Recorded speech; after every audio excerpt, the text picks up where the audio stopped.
Good day mga kachings, another day, another order na sa no, it's a lawyer cake. So, before we start, kuan ko na, naghimo ko og icing. So, I'm using whipped icing. Kay kani siya dun nga whipped icing. Kay kani mo gud itong cake mo travel pa man siya from Cebu to Negros. So, I'm using whipped icing. Kay grabe sad ni siya mo kapit no di gini siya mo melt bisag along our travel pa ni siya di gini mo melt ang icing, so proven na gini siya kay mo ni siya akong ginagamit yun sa akong mga cakes. And lami sad ni siya. Let's go to the cake. No, the color of the cake kay kuan ni siya kanang white, and then gibutangan ako a little bit of yellow para mo match ang accent ng mga gold sa iyang mga toppers.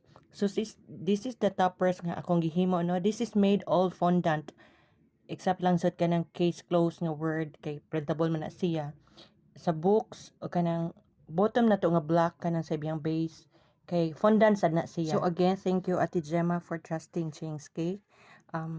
I-travel pa ni siya from Cebu, another travel Cebu to Negros, Sabais City. So thank you so much for trusting us, for always keep on trusting us no nga diri gyud me, and we are part, it's a very big things nga I am part of this big celebration for the success of Attorney Kim.